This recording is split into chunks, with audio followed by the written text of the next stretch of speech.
तो बच्चों, आज हम सरल उपकरण की सहायता से हुक के नियम का सत्यापन करेंगे।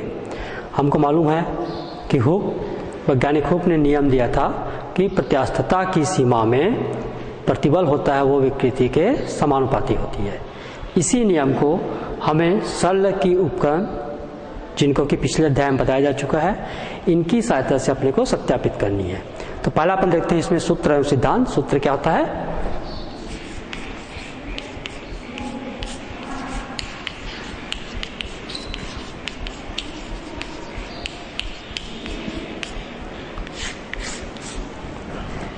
मान लेते हैं कोई तार है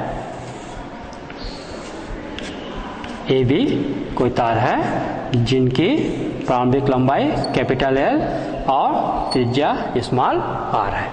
मान लिए माना ए बी एक तार है जिसकी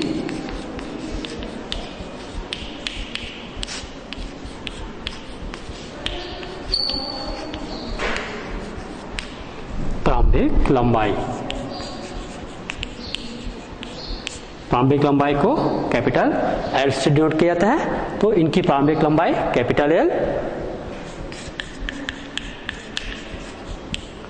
त्रिज्या स्मॉल आर है। यहाँ पर ये ए बी एक कोई तार है जिनकी प्रारंभिक लंबाई कैपिटल एल और त्रिज्या स्मॉल आर है। जब इस पर हम एम द्रव्यमान की कोई भार लटकाते हैं, इस प्रकार से एम द्रव्यमान का कोई भार लटका दिया जाता है, तो इनकी लंबाई में वृद्धि एल प्लस डेल एल हो जाती है। यदि इस पर कैपिटल एम द्रव्यमान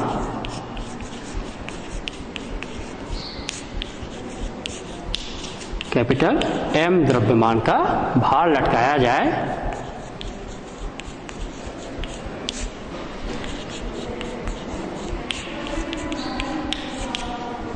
इस पर एम द्रव्यमान का भार लटकाते हैं तो इसकी लंबाई में वृद्धि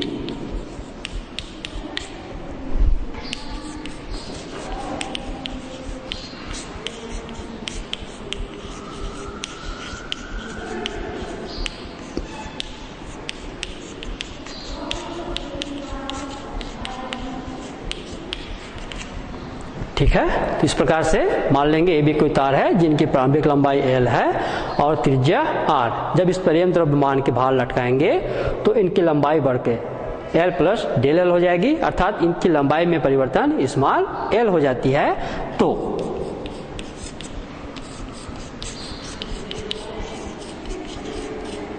प्रतिबल बराबर होता है बल बट्टा क्षेत्रफल।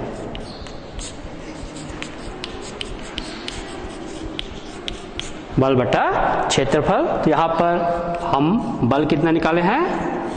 द्रव्यमान m इंटू गुरुत्वीय त्वरण g, पृथ्वी का गुरुत्वीय त्वरण, ये दोनों का गुणनफल बल के बराबर होता है। और क्षेत्रफल चूंकि ये किस रूप में है? ये वृत्ताकार रूप में है, तो वृत्ताकार का क्षेत्रफल होता है पाई और त्रिज्या का वर्ग। त्रिज्या हम माने हैं स्मॉल आर, तो क्षेत्रफल हो जाएगा m इंटू जी बट्टे पाई आर स्क्वायर। ये हमारा निकल आया प्रतिबल।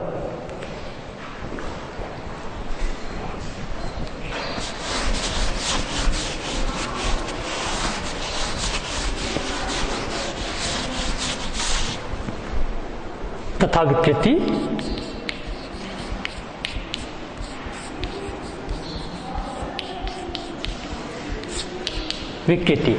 का सूत्र हम बताए थे आपको, लंबाई में परिवर्तन बट्टे प्रारंभिक लंबाई। तो विकृति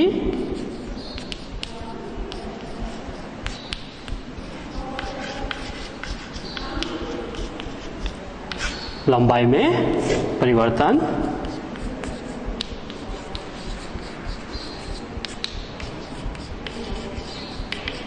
बट्टे प्रारंभिक लंबाई। और हमने लंबाई में परिवर्तन कितना माने हैं? स्मॉल एल और प्रारंभिक लंबाई हम माने हैं कैपिटल एल। तो हमारा विकृति निकल आया स्मॉल एल बट्टे कैपिटल एल। तो हुक के नियमानुसार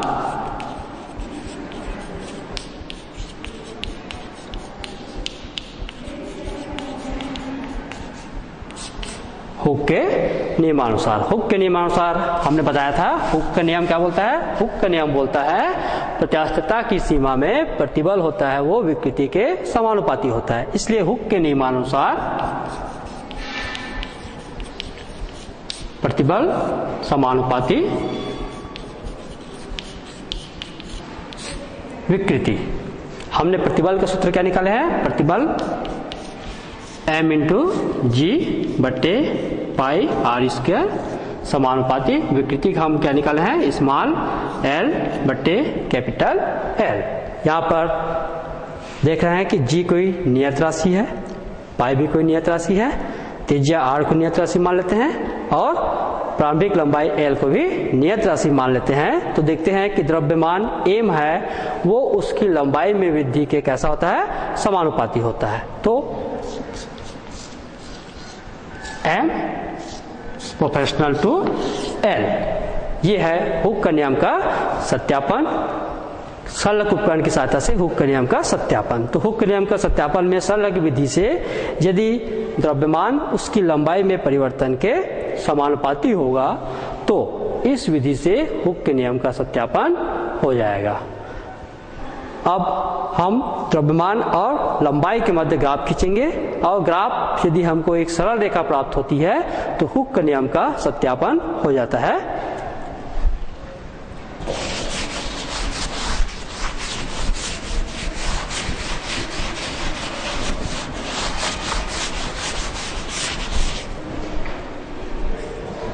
तो हुक के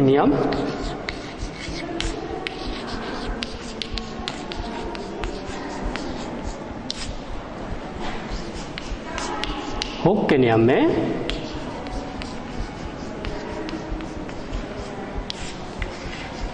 द्रव्यमान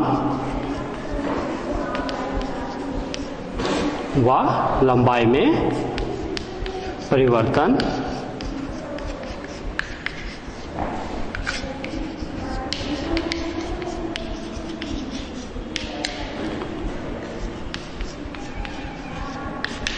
के मध्य ग्राफ। हम हुक के नियम सत्यापित करने के लिए x अक्ष और y अक्ष मानेंगे। इसमें अपन दोनों अक्षों में से एक अक्ष में द्रव्यमान को लेंगे, दूसरे अक्ष में अपन लंबाई को लेते हैं और ग्राफ देखते हैं ग्राफ किस प्रकार से प्राप्त होता है।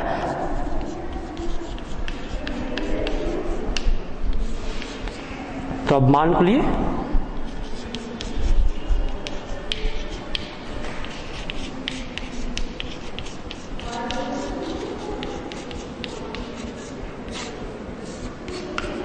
x अक्ष में लंबाई में परिवर्तन ले लेते हैं, y अक्ष में हम द्रव्यमान को ले लेते हैं।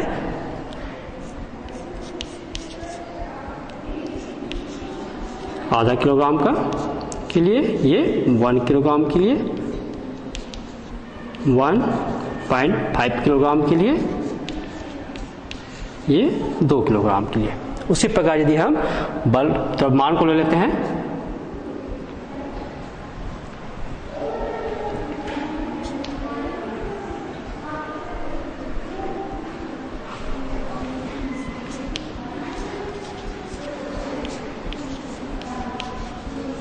1 kg, 2 kg, 3 kg, 4 kg,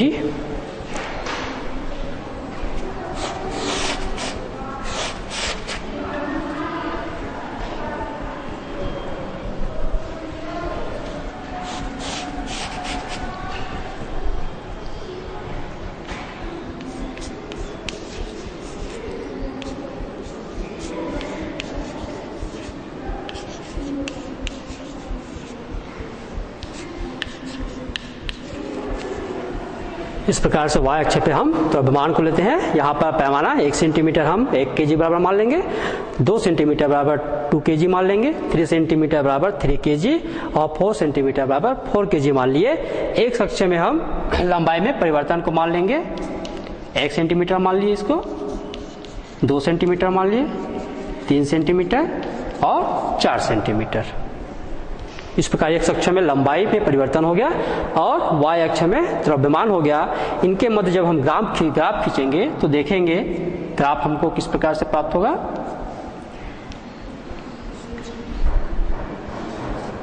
ये देखिए, जब हम ग्राफ खींचेंगे तो ग्राफ हमको एक सीधी रेखा प्राप्त होगा।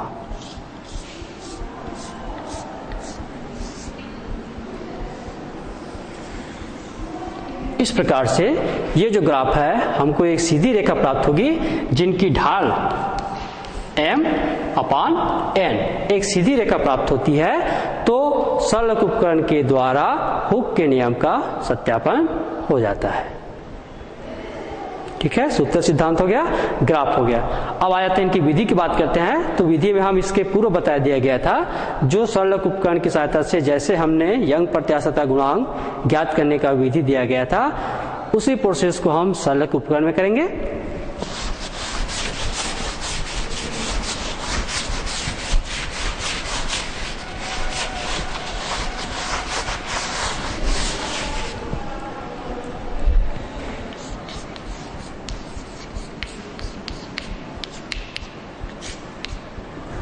विधि में हमने बताया था आपको सरल उपकरण की सहायता से। तो विधि में हमने बताया था, पहला पॉइंट जो बताया गया था वो क्या था कि सबसे पहले हम जो सहायक तार रहेगा उन पर एक निश्चित भार लटका देंगे।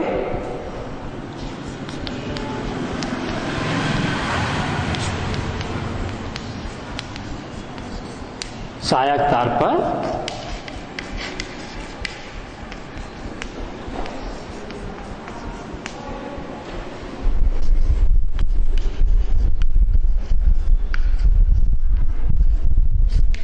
सहायक तार पर एक निश्चित भार लटकाएंगे। दूसरा काम हमने बताया था, दूसरा काम अब क्या करेंगे, जो प्रायोगिक तार ए रहेगा उस तार पर आधा किलोग्राम के बाट को लगाते जाएंगे और तार की ऐंठन को दूर करेंगे।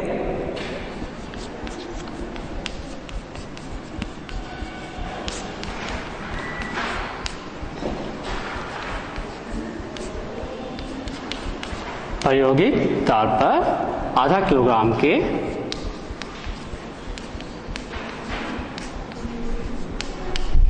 बाट को क्रमशः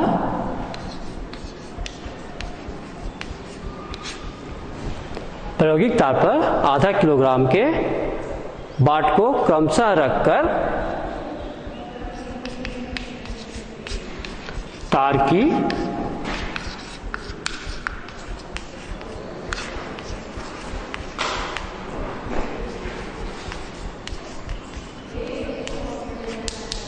की ऐंठन दूर करेंगे।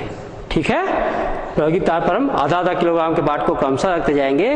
रखने से क्या होगा कि तार पर जो ऐंठन होगा वो दूर हो जाएगा। फिर उसके बाद क्या करते हैं अपन, उनके बाद जो माइक्रोमीटर पेच रहेगा उस पेच को घुमा करके जो स्पिरिट लेवल रहेगा, स्पिरिट लेवल पर जो वायु का बुलबुला रहेगा उनको मध्य पे लाएंगे और इस स्थिति पर जो ऊर्ध्वाधर पैमाना है और जो वित्तीय पैमाना है उनके पाठ्यांक को नोट कर लिया जाता है।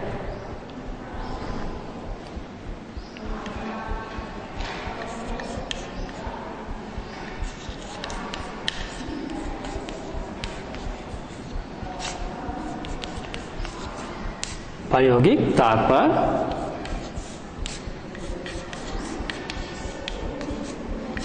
स्पिरिट लेवल, प्रायोगिक तार पर स्पिरिट लेवल के बुलबुले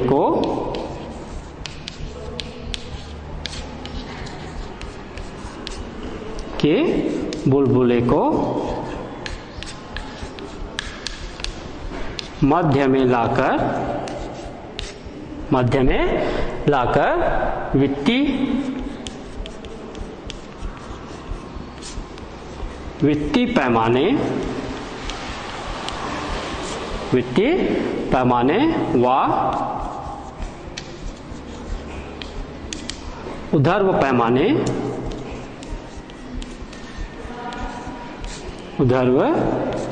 पैमाने का पाठ्यांक नोट कर लेते हैं।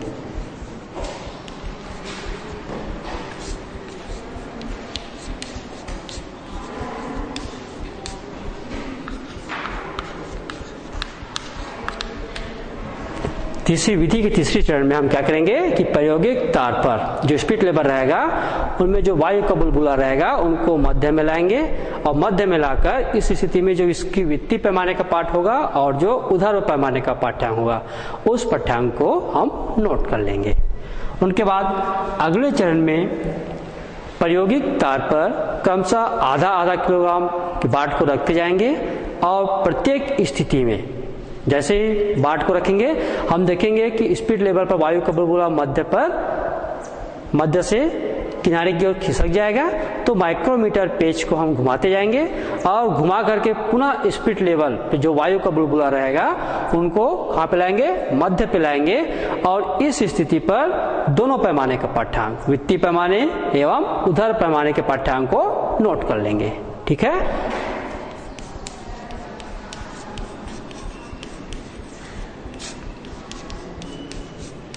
प्रायोगिक तार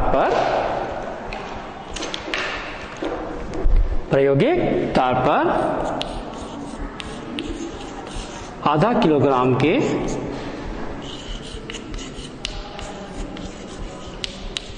बाट को क्रमशः रखते हुए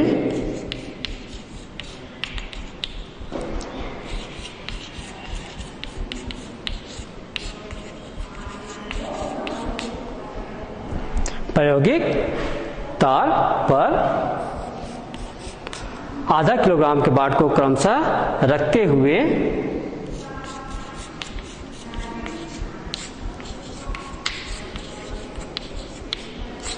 स्पिरिट लेवल के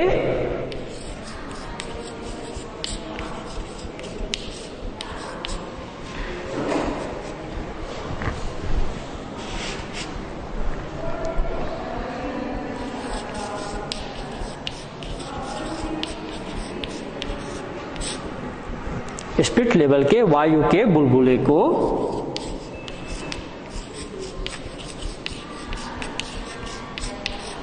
मध्य में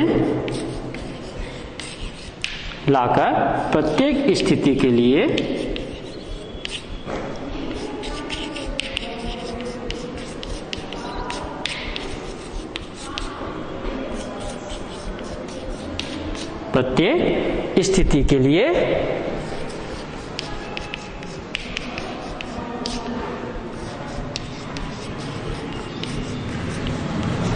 वित्तीय पैमाने व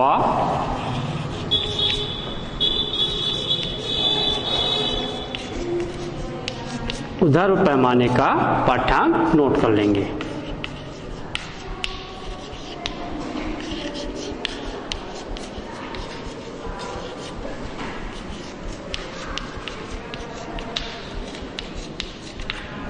ठीक है। तो अगले चरण में हम क्या करेंगे कि जो प्रायोगिक तार रहेगा उन पे आधा किलोग्राम के बाट को क्रमशः रखते जाएंगे और रख करके पुनः स्पिरिट लेवल पर वायु के बुलबुले को मध्य में लाएंगे और प्रत्येक के लिए वित्तीय पैमाने व ऊर्ध्व पैमाने के पाठ्यांक को नोट कर लेंगे।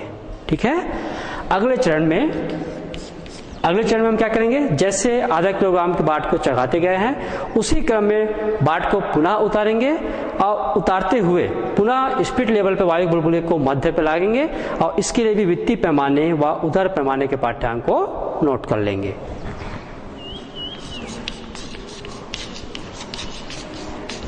प्रायोगिक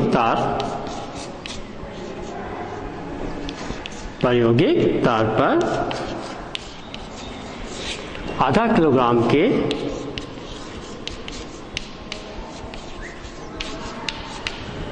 प्रायोगिक तार पर आधा किलोग्राम के बाट को क्रमशः उतारते हुए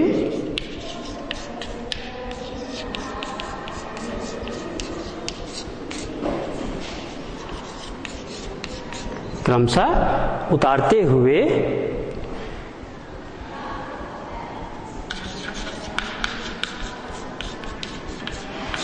वित्तीय एवं ऊर्ध्व पैमाने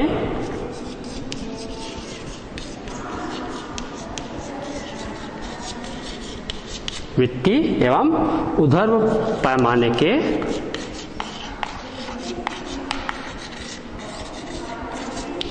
पाठ्यांकों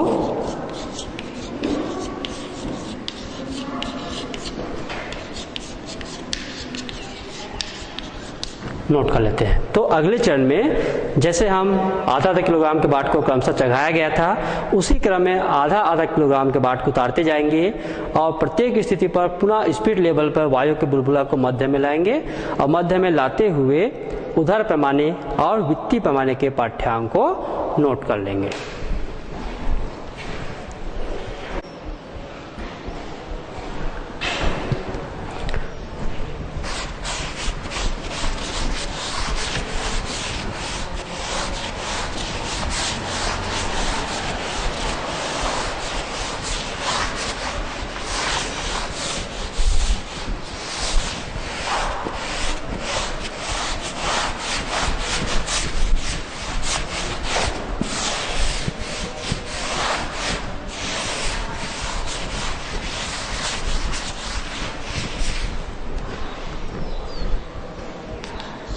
अगले चरण में, विधि के अगले चरण में हम देखते हैं कि जो पाठ्यांक भार को चढ़ाते समय और भार को उतारते समय लिए थे, उन सभी पाठ्यांकों का माध्य लेंगे। वह माध्य होगा लंबाई में परिवर्तन निकल आएगा।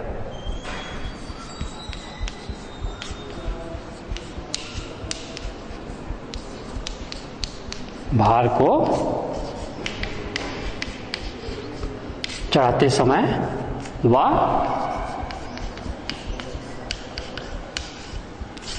उतारते समय लिया गया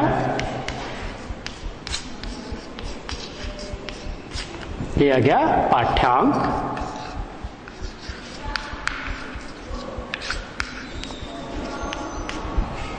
भार को चढ़ाते समय व उतारते समय लिया गया पाठ्यांक का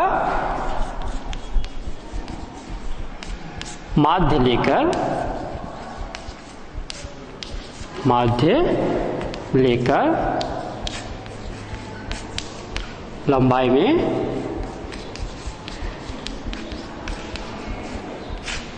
लंबाई में परिवर्तन ज्ञात कर लेते हैं।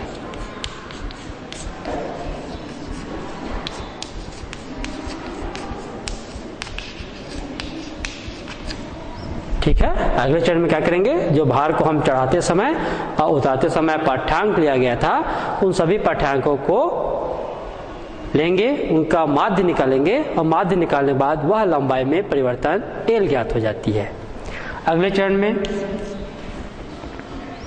लिए गए भार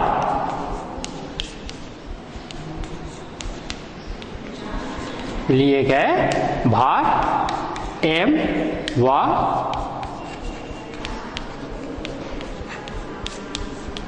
लंबाई में परिवर्तन एल के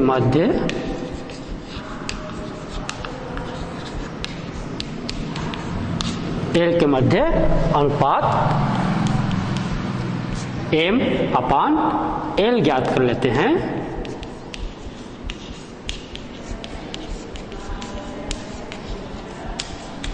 जो भार चढ़ाया गया था वो उनके सापेक्ष जो लंबाई में परिवर्तन हुआ था, उनका अनुपात m अपान एल ज्ञात कर लेंगे। देखते हैं कि यह अनुपात यदि सभी के लिए समान होता है तो हमारे हुक के नियम का सत्यापन हो जाता है। यदि m अपान एल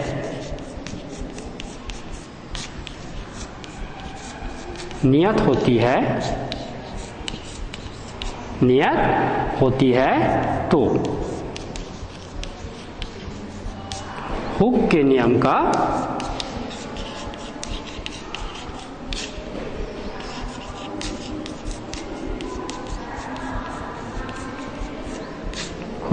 का सत्यापन हो जाता है।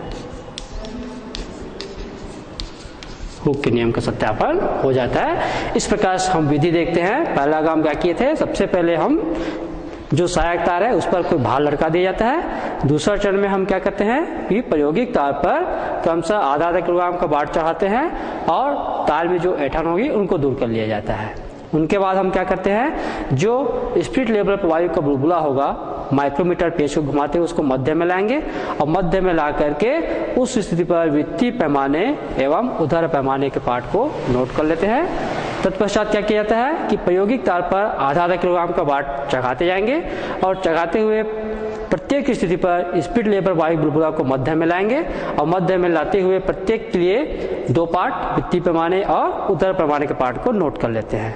सेम प्रोसेस में भार को उतारते समय आधा आधा किलोग्राम भार को क्रमशः उतारते जाएंगे और प्रत्येक स्थिति में स्पिरिट लेवल पर वायु के बुलबुला को मध्य पे लाएंगे और मध्य पर लाते हुए उनके लिए 2 वृत्तीय पैमाने एवं उधर पैमाने के पाठ्यांक को नोट कर लेंगे। ठीक है, अगला काम क्या करेंगे हम कि दोनों जो पार्ट लिए हैं भार चढ़ाते समय और भार उतारते समय, उन दोनों पाठ्यांकों का माध्य लेंगे। वो माध्य हमारी लंबाई में परिवर्तन एल होगी, एल ज्ञात कर लेंगे। अगले चरण में हम क्या करेंगे, दिए गए जो द्रव्यमान है और लंबाई में जो परिवर्तन उनके मध्य अनुपात m/l ज्ञात कर लेते हैं। यदि अनुपात m/l प्रत्येक स्थिति पर एक समान या नियत आती है तो इस स्थिति में हमारा हुक के नियम का सत्यापन हो जाता है। ठीक है, आइए इसकी प्रेक्षण सारणी देखते हैं।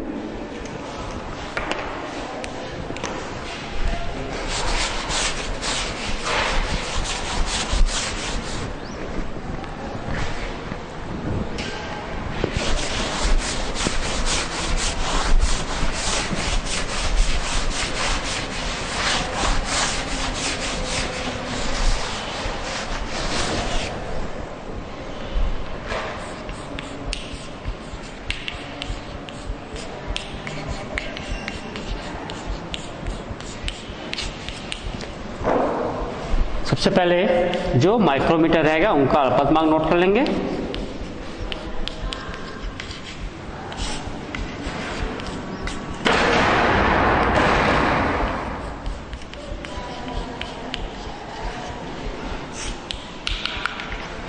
इस प्रकार से माइक्रोमीटर का अल्पतमांक नोट कर लिए।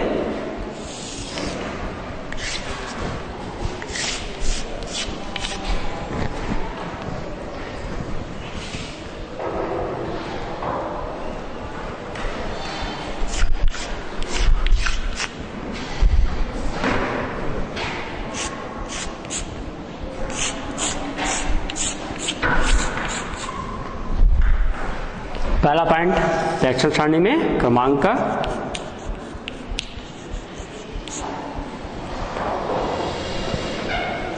सेकेंड पॉइंट जो हम लिए गए भार,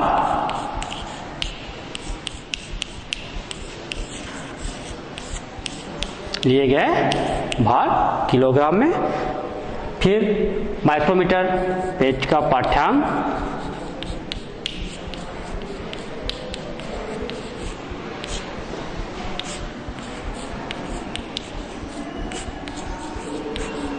माइक्रोमीटर पेच का पाठ्यांक। हम इस प्रोसेस में माइक्रोमीटर के पाठ्यांक को 2 स्थिति पे किए थे, एक भार को उतारते समय और एक भार को चढ़ाते समय। तो 2 स्थिति बना देते हैं इसके लिए।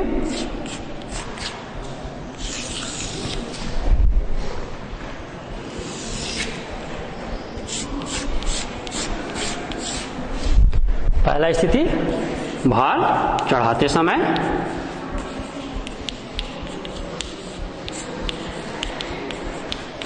भार को चढ़ाते समय पाठ्यांक, और दूसरी स्थिति में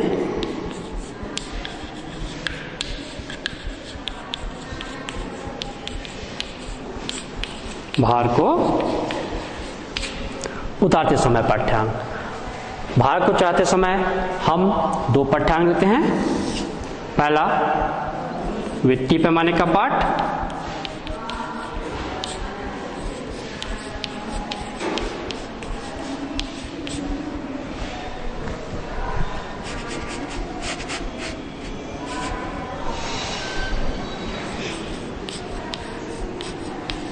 वृत्तीय पैमाने का पाठ,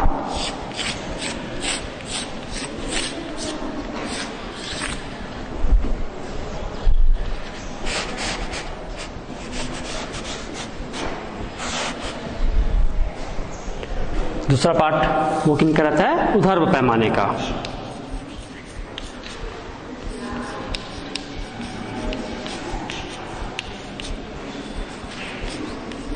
वृत्तीय पैमाने का पार्ट व ऊर्ध्व पैमाने का पार्ट, इन दोनों का योग कुल पार्ट ए मान लिए। सेम प्रोसेस भार को उतारते समय किया जाता है, इनके लिए 2 पाठ्यांक।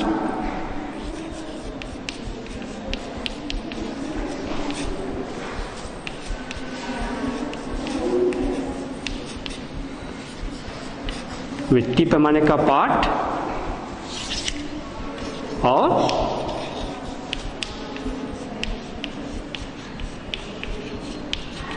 ऊर्ध्व पैमाने का पार्ट। यहां पर इनका योग, इस योग को हम डिनोट करेंगे बी से। ए और बी का योग निकालेंगे माध्य पार्ट।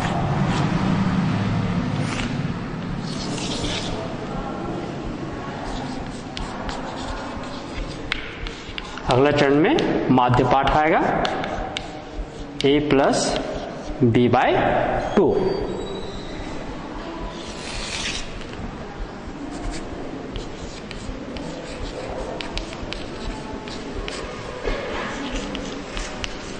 लंबाई में परिवर्तन,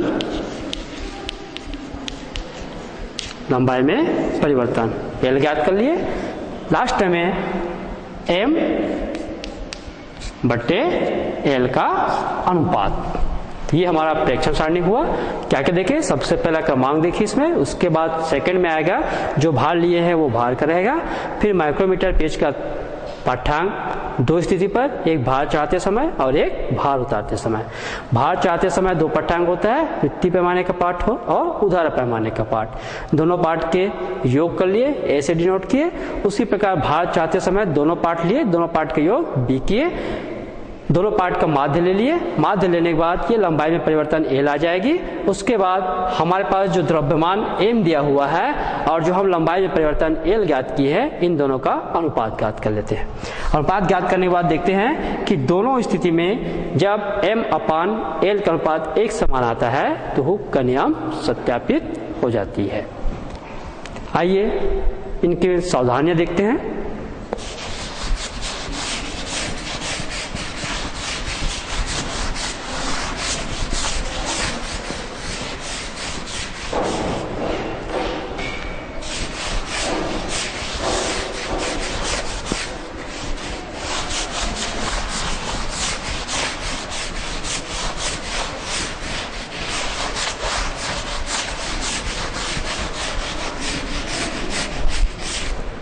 सावधानियां के बिंदु, जैसे कि हमने आपको सरल उपकरण की सहायता से यंग प्रत्यास्थता गुणांक ज्ञात करने की विधि में बताया गया था, पूरे सावधानियां हमारे हुक के नियम का सत्यापन में आएगा।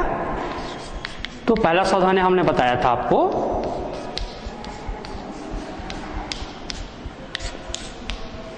पहले सावधानियां बताया गया था प्रयोग होते तक हम उपकरण को नहीं हिलाएंगे।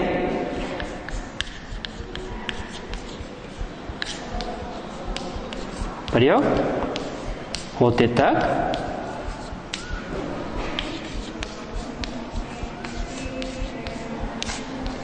उपकरण को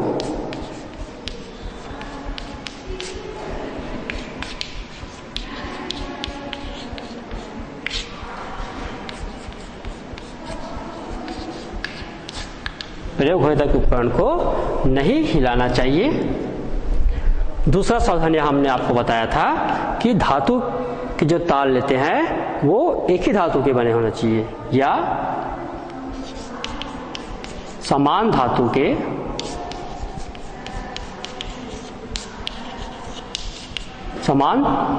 के तार का उपयोग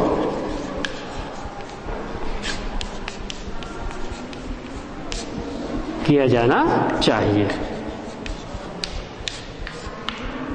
ठीक, तीसरा हमने सावधानी आपको बताया था कि दोनों तार को एक ही आधार या दृढ़ आधार से लटकाया जाना चाहिए।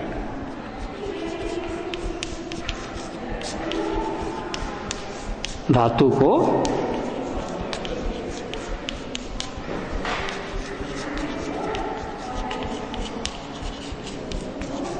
एक ही दृढ़ आधार से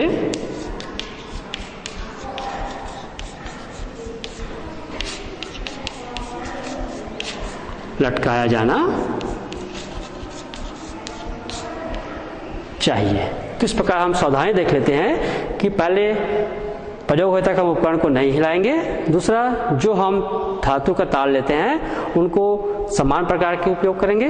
और तीसरा, दोनों धातु के तार को एक ही आधार से लटकाया जाना चाहिए। ठीक है, तो आज की इस अध्याय में हमने क्या क्या पढ़ा। हमने हुक संलग्न उपकरण की सहायता से हुक के नियमों की सत्यापन करने की विधि का सूत्र सिद्धांत देखें, उनके लिए लंबाई में परिवर्तन और द्रव्यमान में ग्राफ देखें, साथ ही इनकी विधि बताया गया, परीक्षण सारणी बताया गया, सावधानी बताया गया। अगले जो पीरियड है उनमें हम समतापी प्रत्यास्थता और दोष प्रत्यास्थता के बारे में पढ़ेंगे। ठीक है, धन्यवाद।